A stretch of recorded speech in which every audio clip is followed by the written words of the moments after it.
You know how everyone keeps saying AI is going to change everything? Well, one of the things that's already changing is writing. And in ways that you might not even realize. So today we're doing a deep dive on this research paper, and it has this very academic sounding title, The Widespread Adoption of Large Language Model-Assisted Writing Across Society. But the findings are actually pretty mind-blowing. Yeah, what's interesting is this paper doesn't just focus on like one specific area where AI writing is showing up. Okay. It looks at, 4 very diverse areas. Oh, wow. Like consumer complaints, corporate press releases, even job postings, and get this, official statements from the United Nations. Huh. So it gives us a really big picture view of how AI is impacting how we communicate. Yeah.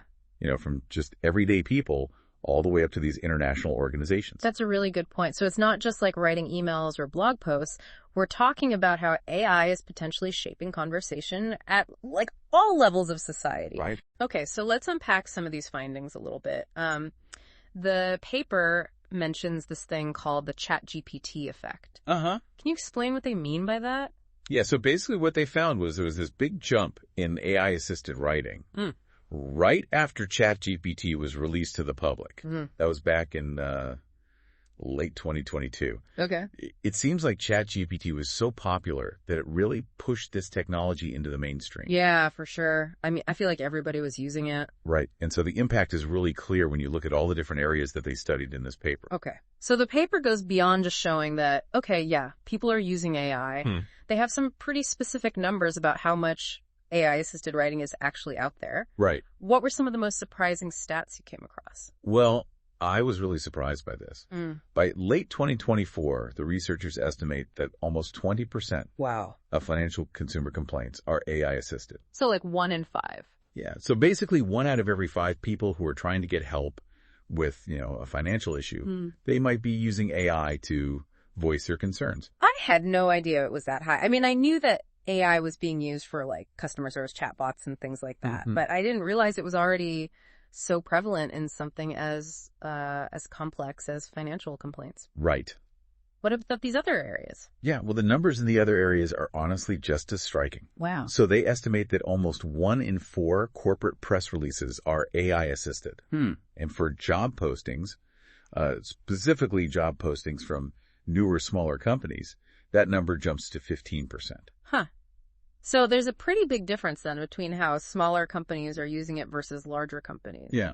Do you have any thoughts about why that might be? Well, smaller companies, they tend to be a little bit more adaptable. Sure. They might feel more pressure to be efficient with their resources. Yeah. Larger companies that, maybe they have more established processes in place, or they're just more cautious about adopting new things. Yeah, it's also interesting that those numbers are specifically for press releases and job postings. Right. It just makes me wonder if AI is actually being used even more in other kinds of corporate communication. Oh, absolutely. Like internal memos or marketing materials. I think that's definitely a possibility. Yeah. This study just focused on these particular types of communication because they're publicly available. Right. And so it's easier to, analyze them on a large scale, but I think it's safe to assume that AI is being used a lot more behind the scenes. Yeah, okay. And what about the UN? What did they find?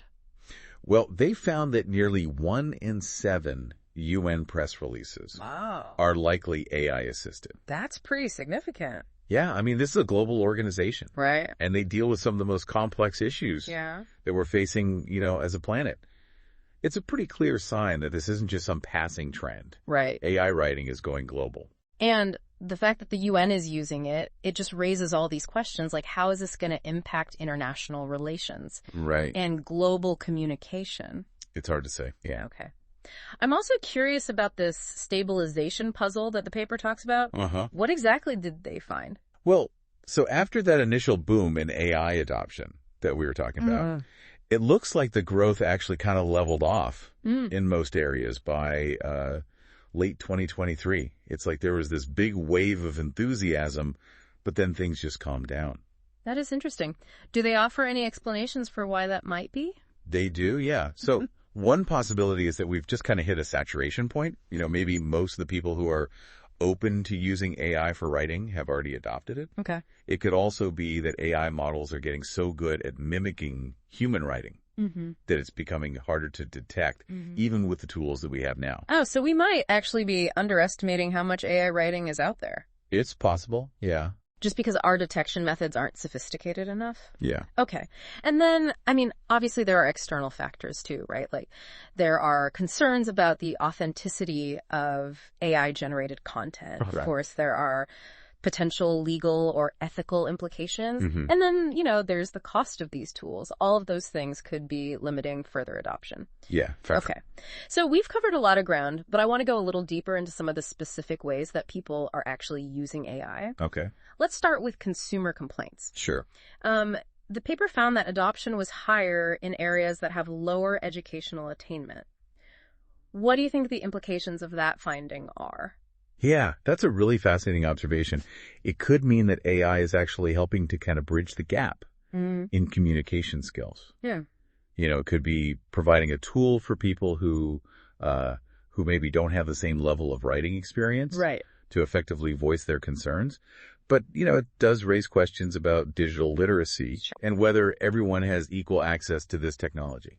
Yeah, if AI is becoming essential for navigating certain systems, then we need to make sure that everyone has the knowledge and the resources to use it effectively. Yeah, that's a really important point. Okay. What about in the corporate world? What did they find about how AI is being used in press releases? Well, they found particularly high AI usage in press releases coming from the technical and business-focused sectors. So these are fields that deal with very complex information. Yeah. And AI could be helping them streamline their communication. But it also raises concerns about whether it's going to lead to a lack of transparency or a tendency to oversimplify these complex issues. That's a good point. Like if AI is being used to present a certain spin on events or something, we need to be aware of those potential biases. Absolutely.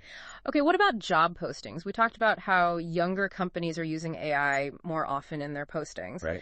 Does the research give us any insights into why? Well, newer companies, they tend to be more, agile. Okay. And they're a little more open to trying new tools. Yeah. And they might see AI as the way to just be more efficient in their hiring, especially if they don't have big HR departments. But again, it does raise questions about how this is going to shape the job market. Yeah. And what it means for people who are looking for jobs. Right. Like if AI is increasingly involved in writing job postings or even screening resumes, it could have a huge impact on who gets hired. It's something we need to be paying attention to. Yeah. Okay.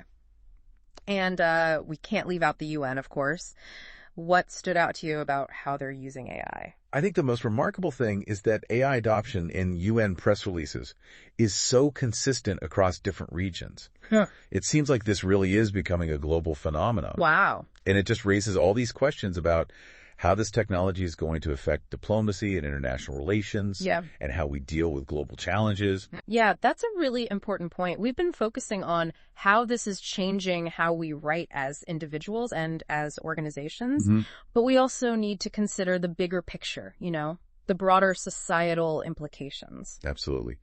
We're talking about something that has the potential to change how we communicate on a global scale. Yeah. It's still early days.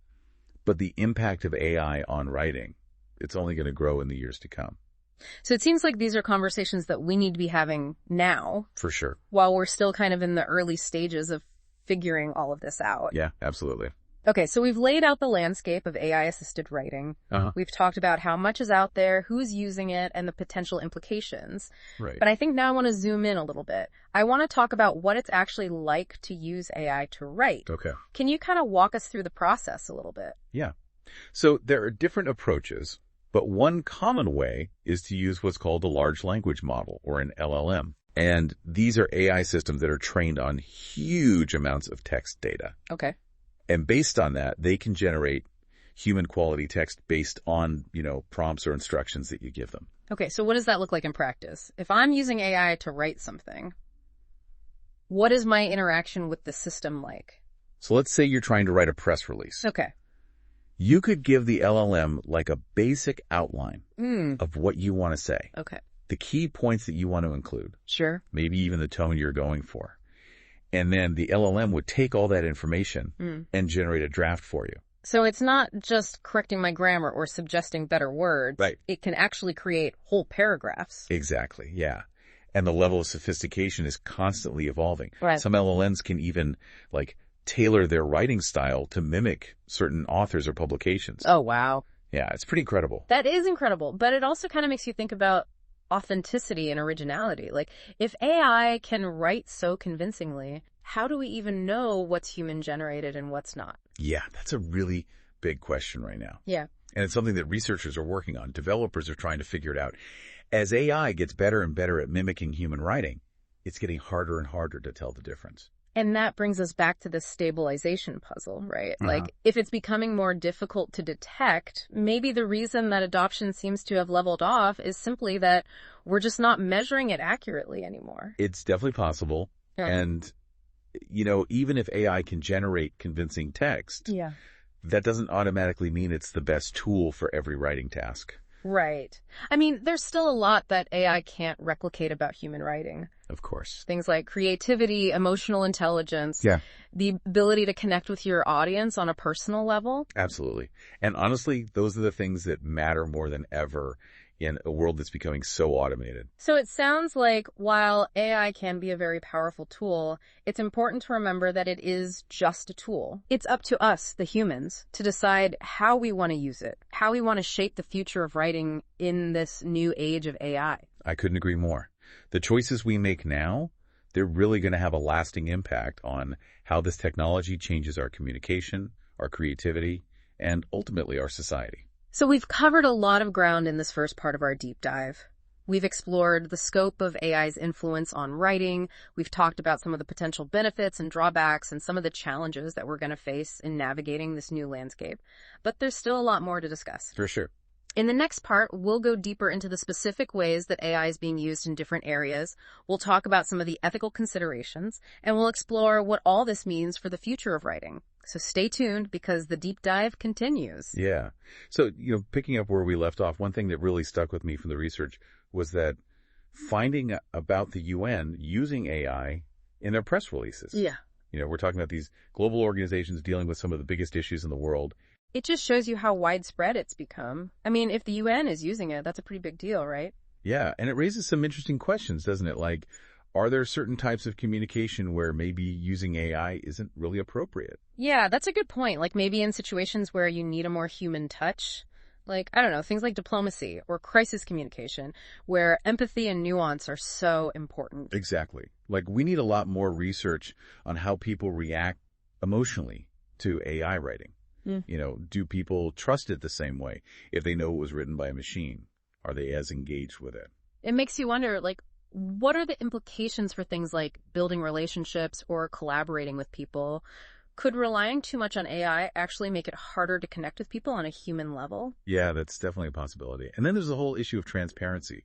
Like, if I'm reading a job posting or a press release, even a consumer complaint, should I be told if AI was used to write it? Right. Where do we draw the line between using AI as a tool and making sure people know that it was involved?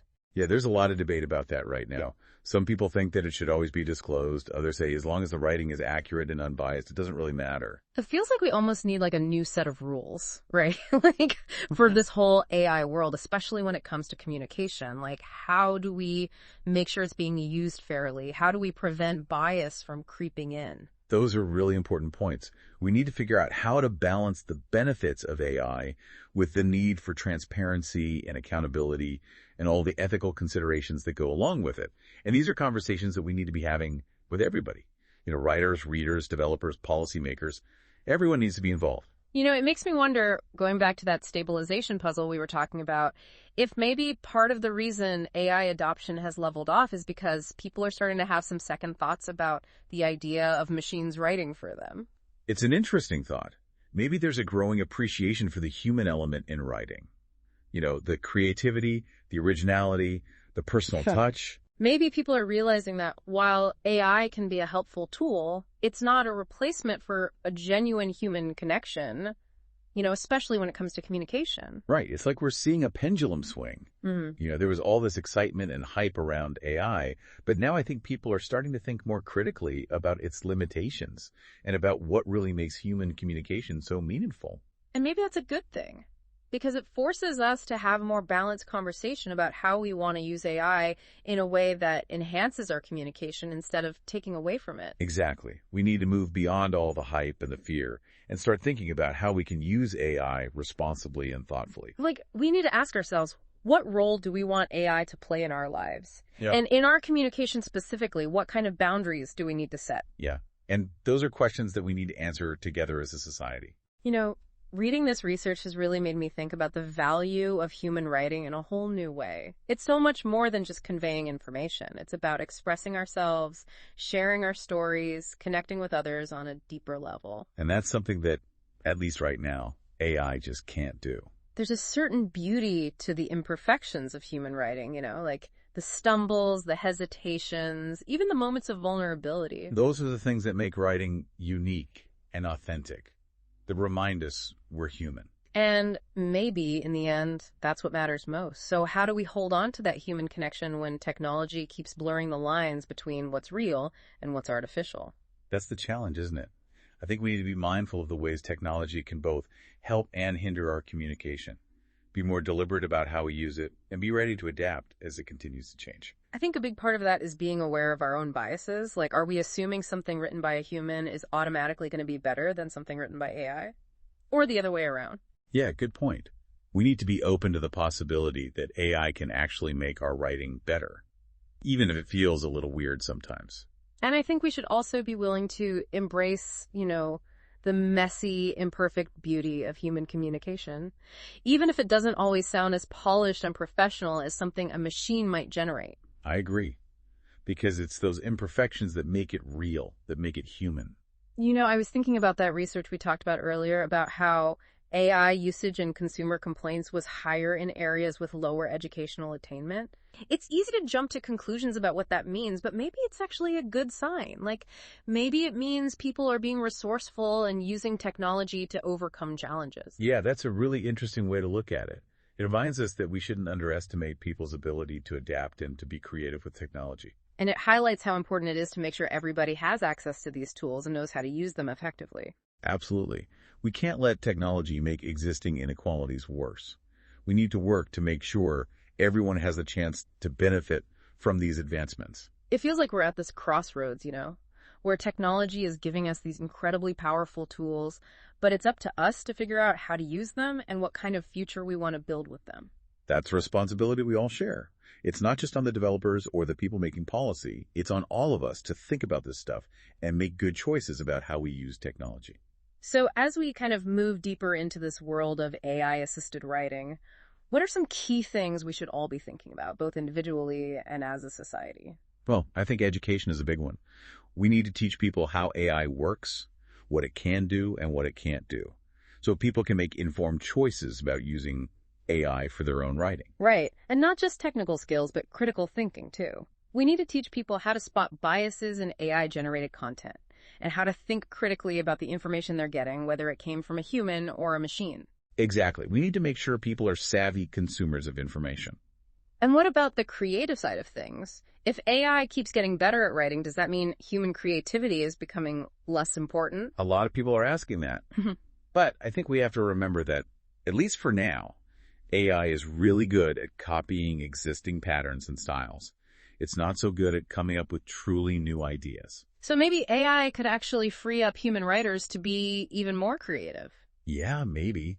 Like, if AI can do some of the more basic parts of writing, like making outlines or summarizing things, then human writers can spend more time on the parts that need real creativity and imagination. So instead of AI replacing human creativity, maybe it could actually become a partner. Exactly.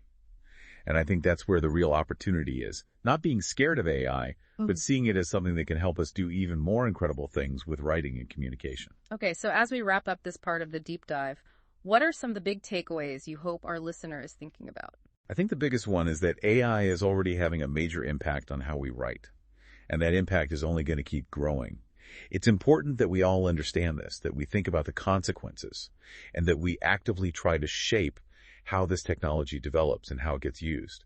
It's not just about technology, it's about what kind of society we want to live in, how we communicate, how we express ourselves, how we relate to each other as humans. Exactly. And it's about remembering that AI can be a powerful tool, but ultimately it's up to us to decide how we use it and what kind of future we want to build with it. It really does feel like we're at this crossroads, where we've got this incredible technology that's opening up all these possibilities, but we're still trying to figure out how to use it in a way that, doesn't backfire. Yeah, it's definitely a unique moment in history. We're not talking about like a new gadget or a new app or something.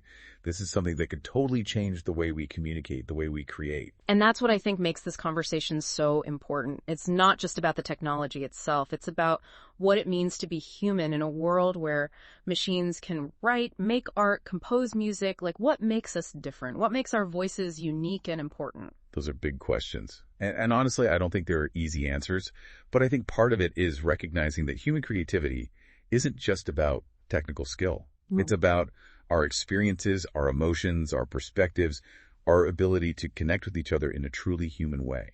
And that's something that AI, at least not yet, can't really replicate. I mean, it can imitate patterns, it can generate text that's grammatically correct, even stylistically interesting, but it can't capture what it really means to be human. Right. It's like, you can have a painting that's technically perfect, but it just doesn't move you. And then you can have a painting with some flaws, but it evokes a strong emotion or tells a story that really resonates with you. So how do we make sure that in this world where AI is becoming so prevalent in writing that human voices don't get lost? How do we preserve the value of human creativity and expression? I think it starts with remembering that AI is a tool. And like any tool, it can be used for good or bad.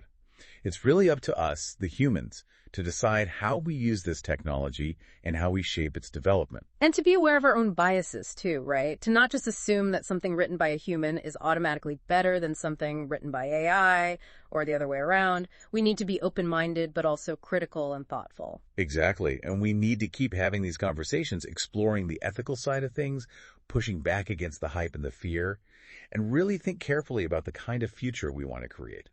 This whole discussion makes me think about something a writer friend of mine said recently. He was talking about how AI can be really helpful for getting over writer's block or for brainstorming, for kind of jump-starting the creative process.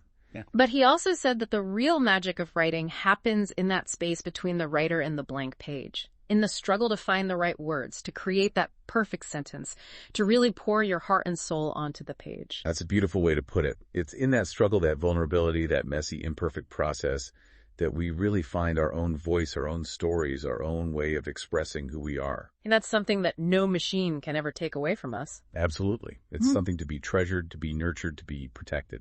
So to our listener, as you navigate this world of AI-assisted writing, remember this.